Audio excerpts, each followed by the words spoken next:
கொங்குமலை சாரலிலே குளிர் நிலவு தென்றலிலே தங்க மலர் வரித்து தமிழ்தாய்க்கு சூட்டிவிட்டு சங்க தமிழ் தந்த தங்கத்தமிழ் மொழியில் அனைவரையும் வணங்கி தொடங்குகிறேன் எனது உரையை. நீலமலை சாரல் நீலக்கோட்டின் நீச்சியது பச்சை தேயிலை கம்பளம் விரித்து பனிமூட்டம் கவிழும் அழகிய பூமியான கூடலூரிலே நான் பிறந்தேன். என் முகம் பார்க்கும் முன்பே, என் குரல் கேட்கும் முன்பே, என் குணம் அறியும் முன்பே என்னை நேசித்த ஓர் இதயம் என் அன்னை நளினி தேவி, என் தந்தை புவனேஸ்வரன். மதிவதனிங்கிற என்னோட பேருக்கு அழகான பெண், அறிவான பெண்ணுங்கிற 2 அர்த்தம் இருக்கு. அழகை விட அறிவுதான் சிறந்தது, அதனால நீ அறிவாளினே கேட்குறவங்கள்ட்ட சொல்லுன்னு சொன்னாங்க எங்க அம்மா. எனக்கு பேச்சு ஒன்றும் புதுசு இல்லை, மேடையும் புதுசு இல்லை. ஆனால் இந்த மேடை கொஞ்சம் வித்தியாசமானது. ஏன்னா இதுவரை பல தலைவர்களை பற்றியும் பல நிகழ்ச்சிகளை பற்றியும் தான் பேசியிருக்கேன். இந்த மேடையில் தான் என்னோட வாழ்க்கை நிகழ்வுகளை உங்களிடம் பகிர உள்ளேன். நம்ம ஒரு தன்னம்பிக்கையூட்டும் உண்மை சம்பவத்தை பற்றி சொல்லணும்னா அடுத்தவங்களை பற்றி சொல்கிறத விட தன்னை பற்றி சொல்வது தானே சிறந்தது. அதனால தான் என்னோட வாழ்க்கை வரலாறை உங்ககிட்ட பகிர்ந்துக்க உள்ளேன். எல்லோரோட வாழ்க்கையிலே குழந்தை பருவம் எப்படி இருக்கும்? குதூகலமும் குறும்புத்தனமும் நிறைந்ததாக இருக்கும். ஆனால் என்னோட வாழ்க்கையில் அப்படி இல்லை. குதூகலமும் குறும்புத்தனமும் இருக்க வேண்டிய குழந்தை பருவத்தில் கஷ்டங்களும் அழுகையும் தான் இருந்துச்சு. பெற்றோர்கள் 2 பேத்துக்கிடையே சண்டை, பல நாள் பிரிவுகள். வீட்டில் இருப்பதை விட பள்ளிக்கு செல்வதே மகிழ்ச்சியாக இருந்தது. பள்ளியில்தான் வீட்டு ஞாபகம் மறந்திருந்தது. பள்ளியில்தான் பயமின்றி பாதுகாப்பாக இருப்பதை உணர்ந்தேன். என்னோட ஆரம்ப கல்வி கோயம்புத்தூரில் தொடங்குச்சு. எங்கள் அம்மா சொன்ன அறிவாளியான பெண்ணுங்கிற விஷயத்தை உண்மையாக்குறபடி நான் சதுரங்கம் விளையாடுவதில் ஆர்வம் செலுத்தினேன். தொடர்ந்து என்ன அம்மாவோட ஊக்கத்தாலையும் என்னோட அறிவாலையும் நான் வட்டார அளவில் முதலிடமும் மாவட்ட அளவில் 7வது இடமும் பெற்றேன். எல்லோரோட வாழ்க்கையிலையும் நன்மை தீமை வந்து போகிறது சகஜம்தான். என்னோட வாழ்க்கையிலையும் இது 2 போட்டி போட்டுச்சு. ஒரு நாள் என் தந்தை வழி தாத்தாவிற்கு உடல்நிலை சரியில்லாதனால நான் என் சொந்த ஊரான கூடலூருக்கு வர வேண்டியதாயிடுச்சு. என்னோட போதாத காலம் என் தாயும் தந்தையும் சட்டப்படிப்பு இருந்தது. வெளியுலகமே தெரியாமல் இருந்த எங்கள் அம்மா ஆதரவற்று இருக்கிறத பார்த்து எங்கள் அம்மாவோட பெற்றோர்கள் எங்கள் 3 பேர்த்தையும் அவங்களோட அழைச்சிட்டு போயிட்டாங்க. அப்புறம் நான் என்னோட கல்வியை அடிப்படை சாலை வசதி கூட இல்லாத கூடலூர் வட்டம் ஓவேலிங்கிற ஊரில் தான் கற்றேன். அங்கே போனதுக்கப்புறம் நான் சதுரங்கம் ஆடுவதை நிறுத்திட்டேன். எங்கள் அம்மா சொன்ன அறிவாளியான பெண்ணுங்கிற அந்த வார்த்தை என் காதில் அப்பப்போ வந்து போணுச்சு. அது மட்டும் இல்லாமல் சின்ன வயசுலேருந்தே மேடையில் ஏறி பேசணுங்கிற ஒரு ஆர்வம் எனக்கு இருந்துச்சு.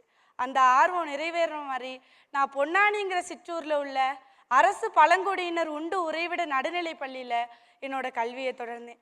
அந்த ஸ்கூலுக்கு போனதுலேருந்து எப்படி படிக்கணுங்கிற எண்ணத்தை விட எப்படி ஸ்டேஜில் ஏறி பேசணுங்கிற எண்ணம் தான் அதிகமாக இருந்துச்சு. என்னோட பேச்சை கேட்ட என் அறிவியல் ஆசிரியை மேடையில் எப்படி பேசுறதுங்கிறத சொல்லி கொடுத்து என்னை ஊக்கப்படுத்தினார். என்னோட 8 வயதில் என் முதல் மேடை பேச்சில் மேடையா நானாங்கிற போட்டியில் சிறப்பாக பேசி வெற்றி பெற்றது நானாகவே இருந்தது. 8 வயசுலேயே சிறப்பாக பேசி முதலிடம் பெற்றதற்காக அப்போதைய மாவட்ட ஆட்சியர், இப்போது தேர்தல் ஆணைய அதிகாரியாக இருக்கிற திருமதி இன்னசென்ட் திவ்யா அவர்களிடமிருந்து 2 விருதுகளை பெற்றேன். அந்த விருது என்னுள் தன்னம்பிக்கையை அதிகப்படுத்தியது. அடுத்து என்ன செய்யலாம், அடுத்து இலக்கை நோக்கி பயணிக்க நினைச்ச போது மீண்டும் விதி என் வாழ்வில் விளையாடியது. உலகையே ஆட்டி படைச்ச கொரோனாங்கிற அரக்கன் தோன்றியது. அது எங்கள் வாழ்வையும் புரட்டி போட்டுச்சு. நைட்டில் வனவிலங்குகள் நடமாட்டம், பகலில் கொரோனா என எங்கேயும் போக முடியாத நிலை. வீட்டில் உணவு தட்டுப்பாடு வேறு. அந்த நேரத்தில் எனக்கு தைரியம் கொடுத்து தன்னம்பிக்கை ஊட்டியது என்னோட தாய். எனக்காகவும் என் அக்காவுக்காகவும் எங்கள் அம்மா அந்த நேரத்தை தைரியமாக எதிர்கொள்ள முடிவெடுத்து வீட்டிலேருந்து வெளியூருக்கு பணியாளர் வேலைக்கு செல்ல முடிவெடுத்தார். அன்னைக்கு என் தாய் எனக்கு ஆணும் பெண்ணும் நிகரென கொள்வதால் அறிவிலோங்கி வையம் தலைக்குமாம் பூணும் நல்லற தோடிங்கு பெண்ணுக்கு போந்து நிற்பது தாய் சிவசக்தியாம் ஞானும் மச்சமும் நாட்கட்கு வேண்டுமாம் ஞான நல்லறம் வீர சுதந்திரம் பேணு நட்கடி பெண்ணின் குணங்களாம் பெண்மை தெய்வத்தின் பேச்சுகள் கேட்டீரோ என்ற பாரதி கண்ட புதுமை பெண்ணாகவே தெரிந்தார். 2 வருஷம் கொரோனாவோட கோரத்தாண்டவம் முடியும் வர எங்கள் அம்மா முகம் அடிக்கடி வந்து போகும் விருந்தினரின் முகம் போல ஆனது. எங்கள் அம்மா என்னை பார்க்க வர்ற நேரத்துலலாம் என் பெயரின் அர்த்தமான அறிவாளியான பெண்ணுங்கிற வார்த்தையை திரும்ப சொல்லி என்னை ஊக்குவிப்பார். 2 வருடம் கழிந்தது. கொரோனாவின் கோர தாண்டவம் முடிந்தது. நான் மீண்டும் என் பயணத்தை தொடர ஆரம்பித்தேன். மேடைகளை தேடி செல்ல ஆரம்பித்தேன். 8ஆம் வகுப்பில் நடைபெற்ற மாவட்ட அளவிலான சதுரங்க போட்டியில் மாவட்ட அளவில் 5வது இடமும் அரசு பள்ளி அளவில் முதலிடமும் பிடித்தேன். தொடர்ந்து வந்த மாநில அளவிலான சதுரங்க போட்டியில் மாநில அளவில் 17வது இடமும் பிடித்தேன். இதற்காக அப்போதைய விளையாட்டுத்துறை அமைச்சரிடமிருந்து சதுரங்க பலகையை பரிசாக பெற்றேன்.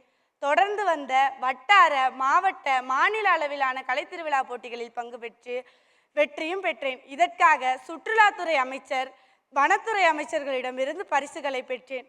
மேலும் நமது மாவட்ட முன்னாள் ஆட்சியர் திருமதி அருணா அவர்களிடமிருந்து பாராட்டுகளையும் பெற்றேன். என்னுடைய 50வது மேடையை இன்னைக்கு என் வார்த்தைகளால் நிறைச்சிருக்கேன். 10ஆம் வகுப்புல நல்ல மதிப்பெண் பெற்றதால் அரசு மாதிரி பள்ளிக்கு தேர்வாகி மேல்நிலை 1ஆம் ஆண்டு பயின்று வருகிறேன்.